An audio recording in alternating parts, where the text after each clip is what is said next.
Team Primetime not quite ready for the big time in last week's loss to Oregon. Now they get another Pac-12 power in USC. Ryan Abraham of USCFootball.com and Adam Munsterteiger of Buff Stampede joining us now to break down this game. USC opens as a 23-point favorite as the Trojans now 4-0 in consecutive seasons for the first time since the Pete Carroll era, and the Buffs one win away from clearing their preseason wins total. Let's get into this game a little bit more. After Colorado's first loss to Oregon, Adam, kind of was expected, but this was over by at halftime as Dan Lanning made it a point to end the Cinderella story. So how do the Buffs respond now? Yeah, to your point, Oregon was a heavy favorite going into that game, so it's not a shock that Colorado lost that football game, but just the manner in which they lost, losing 42-6 and having so many issues on both sides of the ball was an area where now we'll see how resilient this team is. We've seen Colorado be resilient within games. Now, how resilient are they bouncing back from a loss?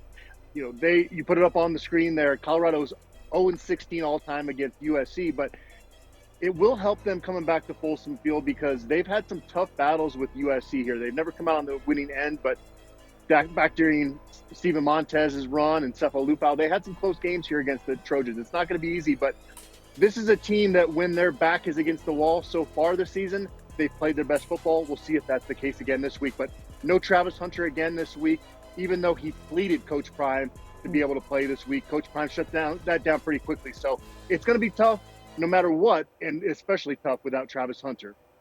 Now, despite some of the Colorado hype dying down, Folsom Stadium behind Adam there still sold out. I think the average ticket price for this one is about $1,000 at this point.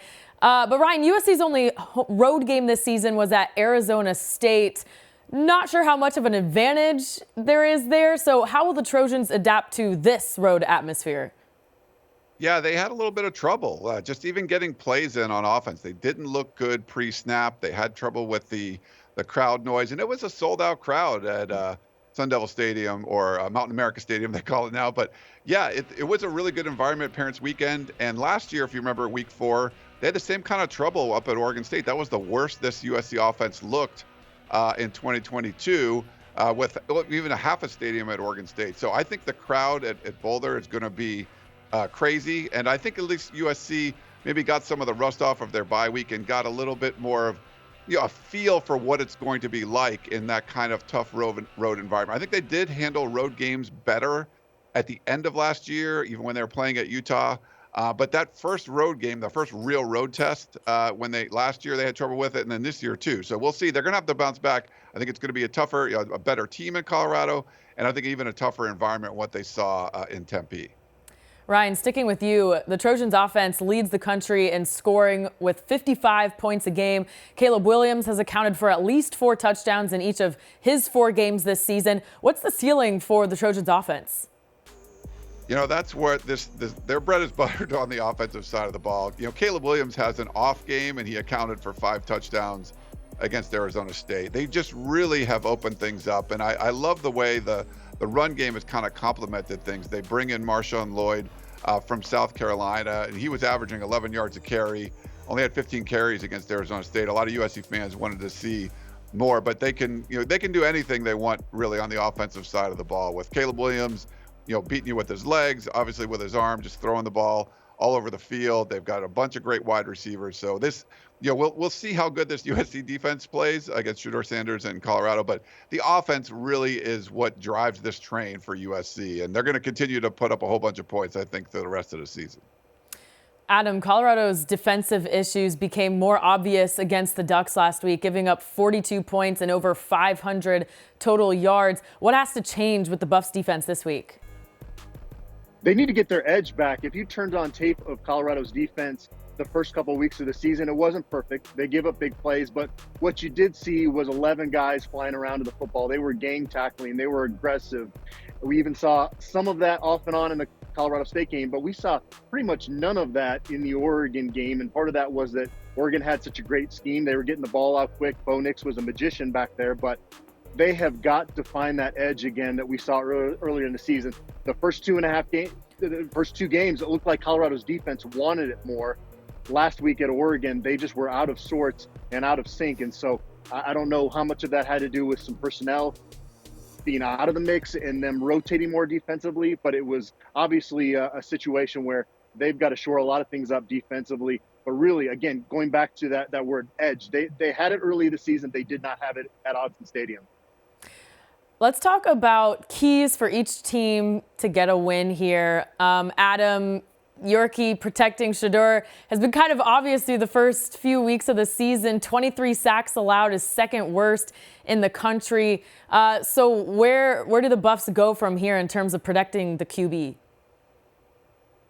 Yeah, they need to become less one-dimensional offensively and take a little bit of pressure off Shedeur Sanders. Shedeur Sanders is one of the top quarterbacks in the country. He can handle a lot of pressure, but you look at last week in Eugene, he was sacked 7 times, and Pro Football Focus had him with 14 quarterback hurries on Shedeur Sanders as well. So he was under pressure all game, and part of that is that Colorado's just not able to run the football right now. So they can play, the opposing defense can play for the pass, and those edge guys, instead of having to worry about their run stopping responsibilities, can pin their ear back, and that's what they did at Autzen Stadium. And if Shedeur is under that much pressure, this offense is not going to be able to score points.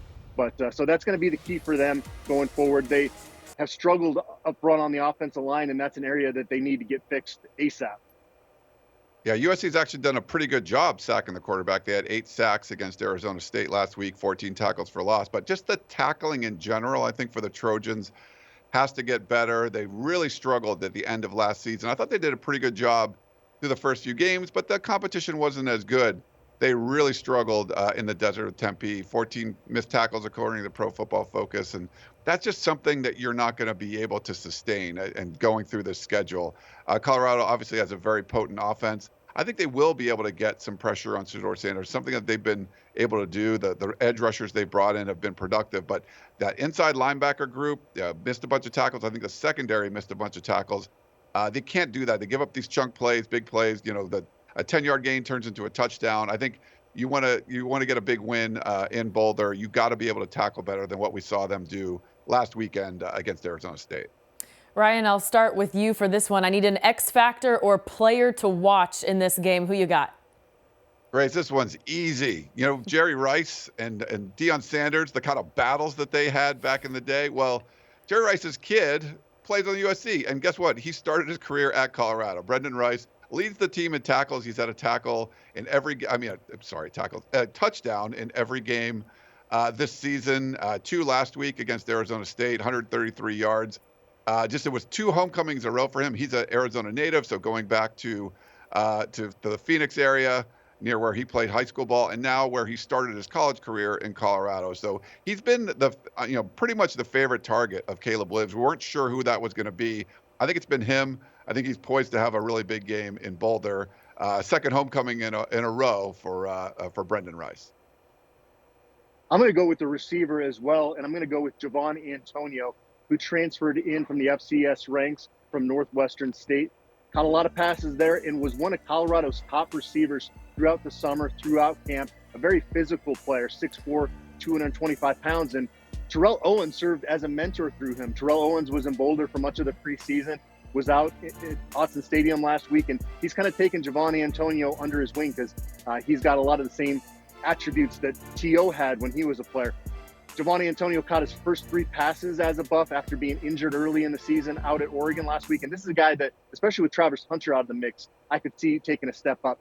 Zay Weaver, another one of Colorado's top receivers, was a little bit hobbled coming off the field late in that Oregon State game, so his status isn't quite known for this week. Javon Antonio needs to be a guy that Shedeur Sanders can look to in the pass game, and I think he will start to become that going forward this season. Okay, we got the Rice versus Sanders, T.O. on the sidelines now. A lot of subplots in this one. Adam and Ryan, thanks so much for joining us. And for more on this game, check out USCFootball.com and BuffStampede.com. Your Trojans and Buffs football and recruiting news all year long.